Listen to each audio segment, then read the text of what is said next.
Hey everybody, Kanan here and welcome to my review of Void Runner, the game that I am actually not going to script. I'm just going to tell you straight off the bat of after I've just played this game, my thoughts, and yeah, I'm going to score it. Yep, I'm really going to score it as well. And I wonder if you can tell by my tone how happy I am right now.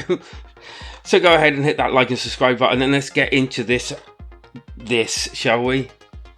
Story, you're a fucking person that runs from A to, I presume, B, and basically has to jump and parkour everywhere. There you go, that's your story. Gameplay. Alright, so let's get down to the actual controls first. You have a run, you can leisurely walk quickly, you have a jump, you have like a slide thing to go underneath things, you have a slow down button, which is actually kind of useful here and there, and that's your controls. You get a practice level, which is actually quite handy. It talks you through it, but if you go through the actual main game, it talks you through it anyway, so there's kind of no point really. You are timed, so speedrunners delight. Hurrah! And basically the meat and veg of this game is you're running, parkouring over different sections of the game, over a humongous terrain, going higher and higher. In fact, there's even a height level that you can look at as well to see how high you've actually been. You'll be traversing different areas like landscape, like greenery and rocks and things like that, with some neat little effects, little bits of water drippings and all that sort of stuff. And then you can go up in the air and climb over all these bricks and rocks and everything, and then end up in a city area where basically you're climbing on cars, rooftops, ladders and the like, and then you'll be actually climbing on cars and vans to get to different areas. It all really appealed to me. It really did. This is right up my street. I do actually enjoy things like this, and then it pisses on me from a great fucking height. Basically, as you're climbing, you can go up, up, up, up, but unfortunately if you fall, there doesn't seem to be any restart areas, so you're literally having to climb up all the areas that you fell from before to get back to where you were, which is a bit of a shitter really, because if you fall constantly trying to get to an area that's difficult to jump over, then, well, basically you're bollocked, aren't you? You're having to go right back to the beginning of that section over and over again to restart it. In fact, that's even inaccurate. You're not actually restarting it. You're having to run back to the beginning of where you started climbing, so you can't just start climbing. You have to run back to it. So if you're a little bit away from it, you run back and then start climbing. It's really irritating. And trust me, this did start to grate on me quite a bit. The other problem I found was, yes, there were like directions, these little sparkly things and different things to direct you to where you're next going to, but sometimes it's not always apparent where these fucking things are, so you can actually be wandering around looking for them for a bit and then have to like put 2 to 2 together, 2 plus 2 together, in order to find where you're actually meant to be climbing from next. So look, over there has some structures, maybe it's over there, go over there and hopefully you find it. If not, it's going to be where a different set of structures are.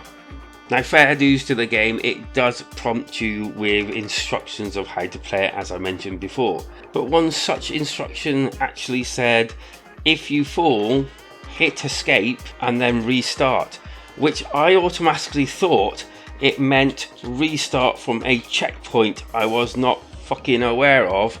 But no, it meant restart at the fucking beginning of the game. Are you shitting me? From the fucking beginning? Are you having a fucking laugh? What the? Oh my. You're shitting me. No. Literally, this, I could not believe it, and I just gave up. No, I'm not even going to say anything. I gave up. That's how much it pissed me off. I am probably going to get unmonetized for this because I'm swearing a lot. But this is why I wanted to record straight away, to record how annoyed I was and I am at this game. I had 2 rounds of this game. The first round I had was really difficult. I really found it hard to get into. And then it clicked and I thought, oh, let's go. The second round I started playing and I got further into it. I was determined to get past this bit that I could really find difficult to jump over and onto the next block because of not being able to see the edges of things and all, but I managed it. The controls are okay, but they're not that perfect, so it kind of made it slightly difficult for larger jumps.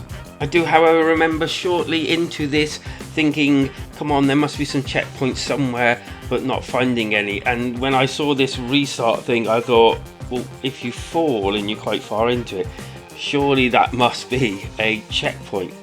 So I tried it. Graphically, it was okay. I quite liked the graphics on the whole.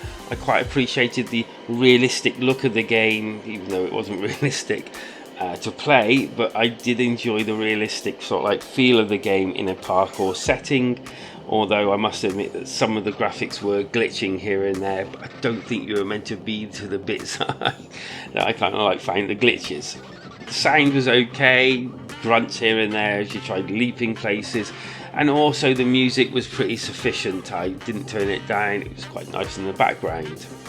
And on to the score. In short, Void Runner is a okay game. I don't think it's for me though.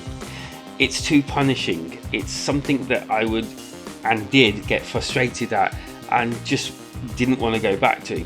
It's the sort of game that basically you swear a lot at, even if you don't swear a lot normally. The controls I felt needed to be a little bit more tighter for those larger jumps, but all in all, even if I was close to a checkpoint at the time that the incident happened, I would still be pissed off with this game because of how it's made me feel. So love it or hate it, I'm going to score it for myself and not for anyone else. This isn't even like a gaming objective type score. This is how the game made me feel, and it really didn't make me feel good. But still, with that, I'm going to give the game a 4 out of 10, which is below average, which I felt it kind of deserved for its dick moves that it does.